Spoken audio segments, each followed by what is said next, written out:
Donald Trump will never miss an opportunity to comment on a controversial issue, so I went on Fox and Friends to talk about Donald Sterling and how he feels like it was all a setup. Take a look.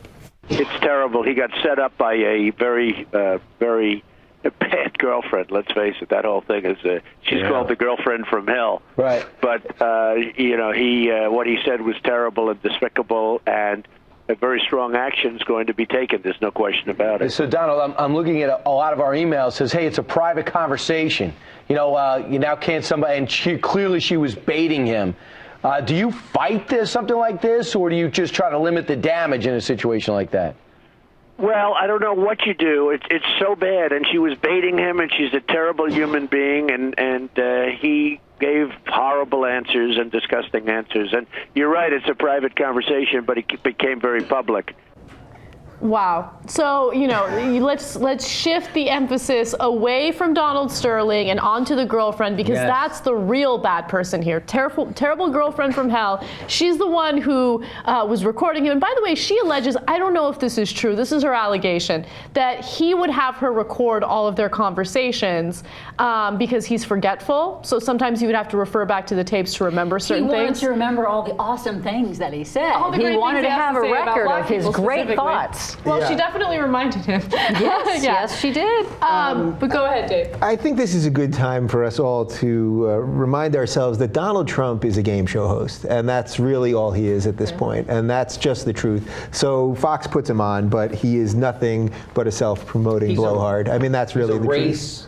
A racist, race-baiting game show host. He's a race huckster, don't you like He's that a race phrase? hustler. Hustler. He's a race hustler. Definitely, he's a it never works the other way with Fox News, right? It's always just if you're black or Hispanic, you have a grievance, then you're a race hustler. But if you are Donald Trump, who runs around going, I want to see your birth certificate for 2 years, and then when you see the birth certificate, you say, I want to see your college records, which is just blatant racism, then you're just a good guy. You're just another guy who's selling shit. Well, Bill Kristol is one other conservative pundit that wanted to comment on the issue of Don Sterling. The deeds matter more than speeches. I do think look, it's bad. Both these people seem to be bigoted and foolish and all that. I don't think the LA Clippers are a bigoted organization, however. They don't, there's no evidence of that, obviously, if you look at the team. So what do you do to the NFL So I think in that case, I'm a little wary to for everyone, and I sort of agree with Alicia on this. I mean, everyone goes hysterical over 2 or 3 sentences, but let's look at the actual deeds of people.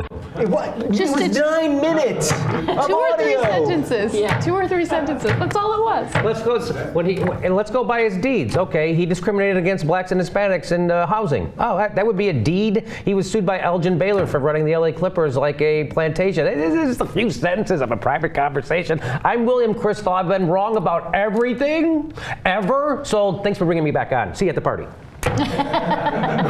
What do you think makes people want to defend these people? That's what I've been thinking on Twitter all day. Like when you see just these random people pop up and give some argument of defense, I'm like, how is this defensible in your mind? No, you make a great point, and oftentimes, whenever there's issues of race, right, conservatives get really, really irritated because they feel like they've been painted as the racist group in the country.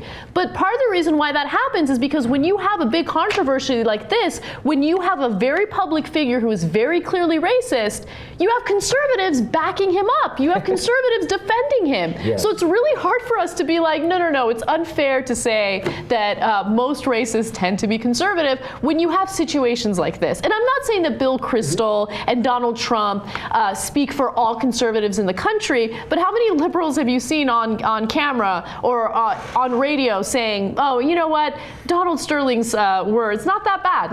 Let's move on. The girlfriend's the bad person. That's a good point. The difference between the people they tried to pretend that he was a Democrat. I don't know if you saw that on the internet. Yeah, they kept putting out, oh, this guy's not a Republican, Sterling is a Democrat, which turns out he's not.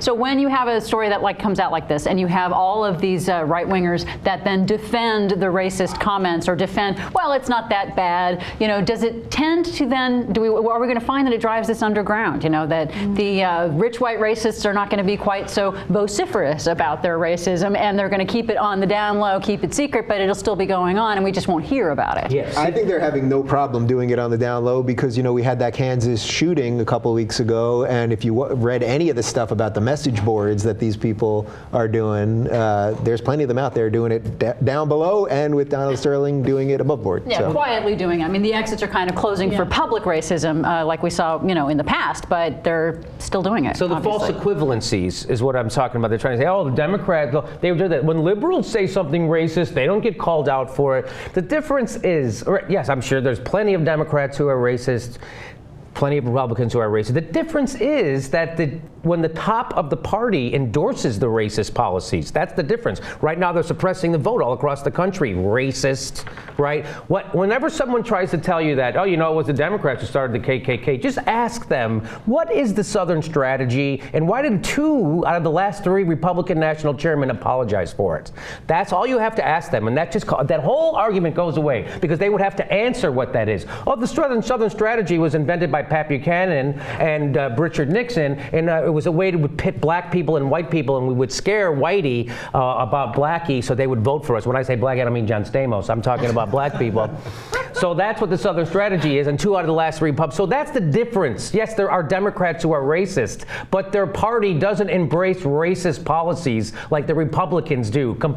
Mitt Romney was on stage in Detroit or was in Michigan last year, and he got up and goes, nobody ever asked me for my birth certificate. Racist. That is, he's buying into a racist meme to help get votes from racists. So that's the difference, right? That's what we are. The Democrats fight racist policies, the Republicans embrace them and hang on to them.